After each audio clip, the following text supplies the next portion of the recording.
Hi, I'm Blake. And I'm Jamie. And we're Blamey. Yeah, I guess so. Today we are talking about a mid-book review. It's another one of our series of mid-book reviews. Check them out.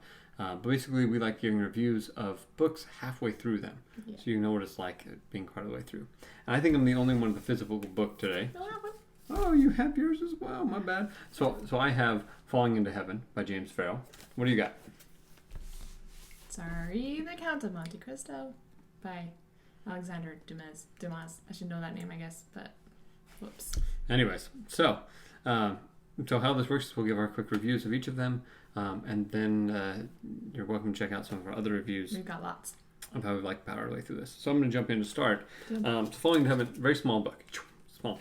Right? So this is a gospel-focused book about what it takes, or I guess the paradox of the gospel, of how often humility is one of the key ingredients to living the gospel and being able to receive all the blessings that come from it. It's a really fascinating book for a lot of reasons, but one of the big things is it points out often to me ways that I am subtly prideful, as opposed to kind of the more upfront pridefulness.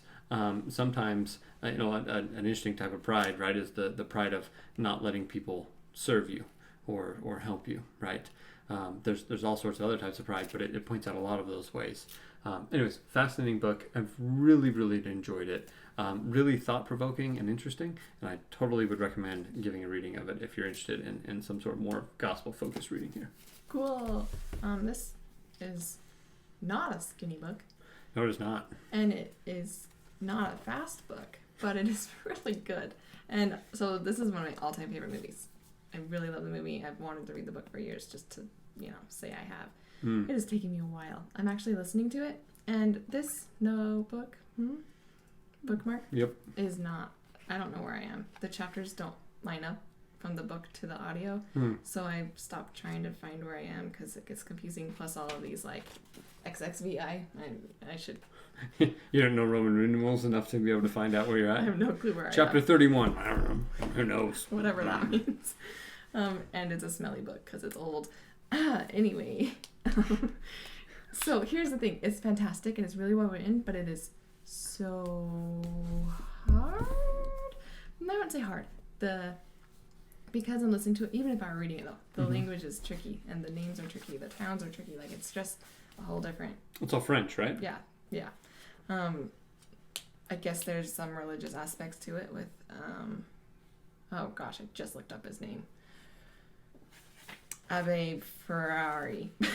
What's his name? Ferrari. I have no idea. I'm not reading the book. Me neither, and I'm listening and I can't even think of what it is. The Abbe from Shadow Deep. Oh, so here's, I think, my biggest surprise is the difference between the book and the movie. Granted, I haven't watched the movie have we ever watched the movie together? Yes. Okay. Because I'd never seen the movie until you told me to watch it. Did you like it? It was great. Good. Okay, so I've watched it in the last 10 years, but basically this is a lot slower. Everything that I can remember, not everything, but the vast majority of the movie has already happened, and I'm only like a third of the way through. I'm getting close to halfway, and I'm just kind of like, wait, so it's going to drag out this long, and then I know the ending. Maybe I know the ending. I don't know. I have a lot of feelings. It's a perfect book to listen to. I'm listening to it like ×2 speed, so maybe that's not helping my language in it, but I kind of want you to read it and let me know what you think too. So it's a really interesting thing because this book is written around the time of the French Revolution, right? A little after the French Revolution. Right, and around Napoleon, right? That whole story is a big factor into all this. Huge. And the interesting thing is Dumas and Victor Hugo, who wrote Les Mis or Les Miserables, are contemporaries. They were friends, and so it's interesting that these two books that they wrote, right, came out. I think this is like 1840. So you're really not that far off.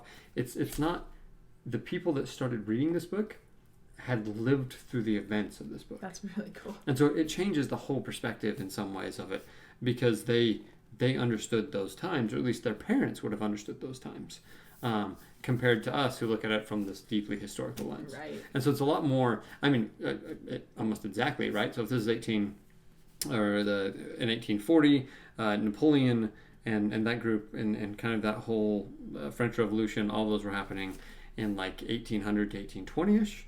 So a good context would be looking at this, and I'm not a historian by any means, but would kind of be looking back at a book written around the events around September the 11th, right? Which, because you go back 20 years, that's in that general time frame, and I can remember where I was and what was happening. I think a lot of people that initially read this book would have been able to known who they or recognize where they were when they heard certain things about this time period. So it is a really interesting book, but remains a classic all to this day. It definitely is on my want to read list at some point. Yeah, here. I'm ready for you to read it, and so we can talk about it, especially differences between the book and the movie, which I understand. I'm glad the movie was made the way the movie was made. Maybe I'll add it to my reading list and read it here soon before you're done. That sounds great.